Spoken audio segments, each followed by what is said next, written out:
Assalamualaikum warahmatullahi wabarakatuh. Selamat siang semuanya. Bagaimana kabarnya hari ini? Saya harap kalian semua dalam keadaan sehat dan tetap bersemangat untuk mengikuti pembelajaran bahasa Indonesia, tentunya bersama dengan saya, Lia. Materi kita hari ini adalah kalimat fakta dan opini yang terdapat dalam teks eksposisi. Kalian masih ingat kan? Kemarin kita sudah membahas teks eksposisi, yang mana teks eksposisi adalah teks yang di dalamnya mengandung pendapat yang disertai dengan argumentasi. Nah, karena di dalamnya terdapat sebuah pendapat, maka itu akan ada yang namanya kalimat opini. Dan argumentasi itu bisa berupa fakta, bisa juga merupakan opini. Kita akan bahas lebih lanjut untuk pengertian dari fakta dan opini. Apa sih sebenarnya fakta dan opini?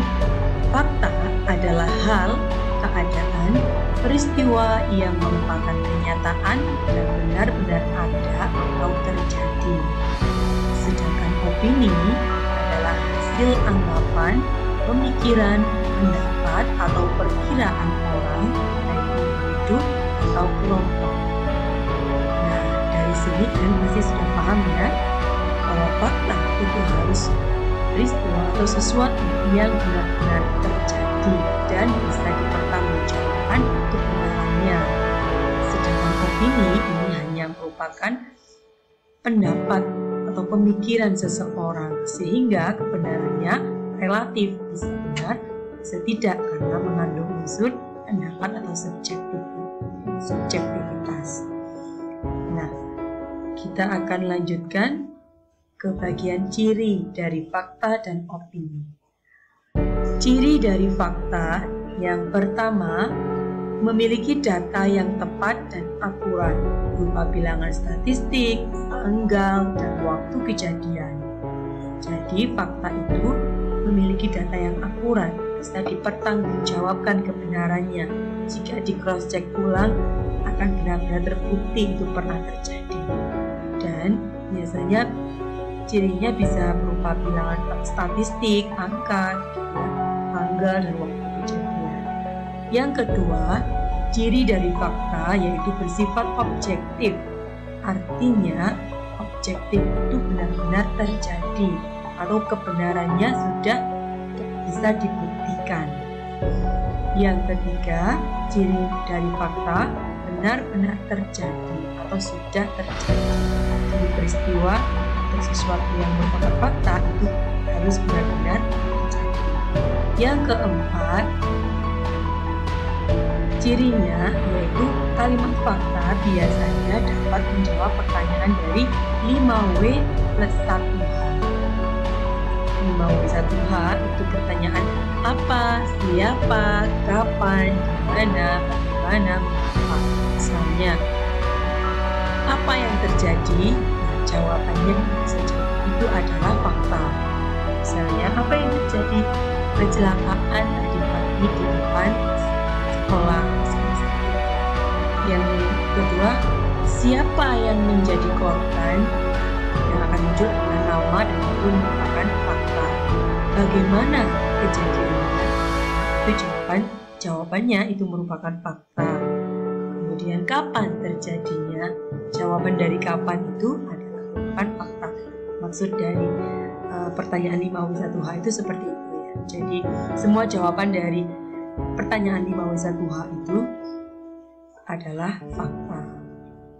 Kemudian ciri opini, kita masuk ke ciri opini yang pertama, mengandung pendapat pribadi ataupun orang lain.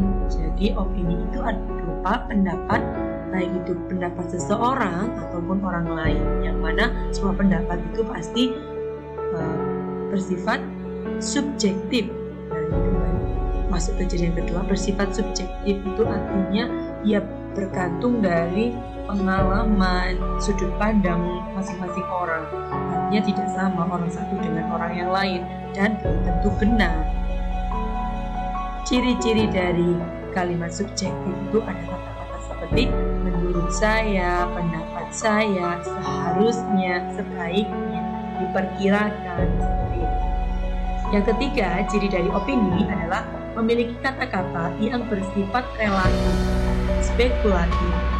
Relatif itu bisa benar, bisa tidak, jadi relatif, masih memperkirakan. Spekulatif juga sama, masih mengira-ngira, seperti paling, lebih, agak, sangat, tidak mungkin, bisa jadi, atau biasanya. Ini adalah contoh kata-kata ciri dari opini, kata-kata relatif ya. Jadi kita akan langsung ke contoh. Misalnya contoh kalimat fakta dan opini yang pertama. Kejadiannya dini hari pukul 5 pagi. Ini merupakan fakta karena kejadian itu terjadi pada pukul 5 saat seorang pemuda sedang mengendarai sepeda motor Suzuki FU 125 dengan kecepatan maksimum 100 km per jam. Ini merupakan fakta karena benar seorang pemuda itu mengendarai sepeda motor Suzuki dan kecepatannya sudah jelas, ada angkanya di sini. Kemudian yang ketiga, meskipun jalanan sangat licin karena diguyur hujan semalam suntuk, tapi pemuda itu tidak mengontrol laju motornya. Ini merupakan opini. Kenapa ini opini? Ada ciri-cirinya nggak? Oh, kalimat ini opini. Ini dia ada kata-kata sangat licin. Ini adalah pendapat subjektif seseorang. Kemudian pemuda itu tidak mengontrol laju motornya. Ini artinya pendapat seseorang. Kemudian yang keempat, kedua sepeda motor yang ditumpangi masing-masing pelajar SMP itu sama-sama bermerek Suzuki F125. Ini adalah kalimat fakta karena sangat benar adanya bahwa kedua sepeda motor yang ditumpangi masing-masing pelajar itu memang mereknya Suzuki. Ini bisa dicek di lokasi, bisa di-cross-check kebenaran. Yang kelima, salah satu dari mereka melaju dengan sangat kencang di arah berlawanan sehingga akan hebat tak terelak. Ini kalimat opini. Kenapa? Karena di sini ada bahasa relatif, sangat kencang, dan spekulatif, mengira-ngira. Sangat kencang itu tidak bisa diukur ya. Kemudian tabrakan hebat tak terelak. Tabrakan hebat ini merupakan spekulasi ya, atau relatif, masih pendapat seseorang.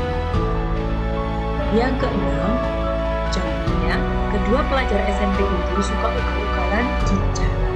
Ini merupakan opini karena suka ugal-ugalan ini pendapat seseorang, sifatnya objektif. Tidak bisa diukur kebenarannya karena ugal-ugalan itu bagaimana, tidak bisa diukur kebenarannya ya. Oke, ini adalah contoh kalimat fakta dan opini. Sekarang kita akan langsung mengidentifikasi kalimat fakta dan opini dalam teks eksposisi. Nah, ada sebuah teks eksposisi judulnya Hutan Sumatera dan Kalimantan Terancam Punah. Nah, kita akan coba cek mana yang bagian opini dan mana yang fakta. Di sini sudah saya beri tanda bahwa untuk kalimat opini warnanya biru, sedangkan kalimat fakta warnanya kuning.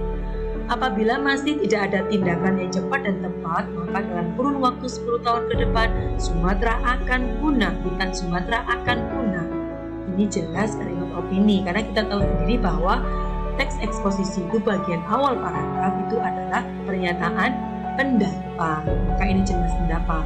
Apalagi ada kata kunci atau ciri-cirinya akan punah. Akan punah ini berarti belum tentu atau belum terjadi. Jelas ini opini. Hal ini juga akan diikuti oleh hutan Kalimantan. Ini juga menunjukkan bahwa belum terjadi. Maka ini masuk opini. Saat ini tidak terlihat adanya tanda-tanda perbaikan pengelolaan hutan dibandingkan tahun-tahun lalu. Nah, kalimat ini juga termasuk opini karena di sini gaya bahasa pendapat atau pandangan seseorang membandingkan antara tahun lalu dan sekarang. Sebaliknya justru malah cenderung memburuk. Nah, ini justru justru malah cenderung memburuk. Ini jelas kalimat opini pendapat. Penebangan liar semakin meningkat, bencana alam hutan malah terus terjadi. Ini bahasa pendapat malah terus. Hal ini diperparah dengan dibukanya hutan lindung untuk lahan pertambangan. Kalimat ini juga merupakan opini yang sudah jelas sebenarnya. Diperparah ini bahasa subjektif ya, bahasa pendapat seseorang. Kemudian jika itu merupakan kata kunci dari opini atau pendapat. Ini ciri dari pendapat ada kata jika. Terus begini, maka nasib hutan Indonesia akan semakin suram. Di sini yang saya beri tanda merah itu artinya ciri-ciri dari kalimat opini ya. Oke. Kita lanjut ke kalimat berikutnya. Di Pulau Sumatera, berdasarkan titik kebakarannya sebanyak 49% hutan gambut, 13% alang-alang, 10% hutan dataran rendah, 10% pertanian, pemukiman masyarakat, 8% perkebunan, dan sisa rawa dan gambut telah habis terbakar. Ini kalimat fakta. Sudah sangat jelas ada data statistik ya. Nah, ini merupakan fakta yang terkandung pada buktinya. Bisa di cross check kebenarannya.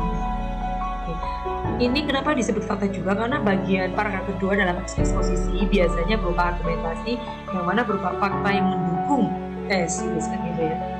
Oke, kita lanjut. Kerugian yang dialami juga tidak main-main. Ini bahasa opini sangat jelas. Pada tahun 1997 lalu diperkirakan kerugian mencapai angka 2,4 triliun. Nah, ini masuk kalimat opini kenapa? Walaupun ada data statistik, karena di sini ada diperkirakan. Ini bahasa yang jelas, spekulasi. Maka ini masuk walaupun ada data statistik. Oke, saya rasa ini sudah cukup ya untuk penjelasan dari perbedaan fakta ini. Sekarang kita akan lanjutkan ke latihan. Jadi silahkan kalian identifikasi 5 kalimat fakta dan 5 kalimat opini dalam teks eksposisi yang berjudul Bahaya Pembukaan Geosfer. Ini pada di bawah video belajar ini. Sekarang kita cek ya. Oke anak-anak, terima kasih untuk hari ini. Mudah-mudahan materi yang saya sampaikan ini bermanfaat dan kalian semakin paham dengan materi tentang kalimat fakta dan opini. Sampai jumpa minggu depan. Saya akhiri. Assalamualaikum warahmatullahi wabarakatuh.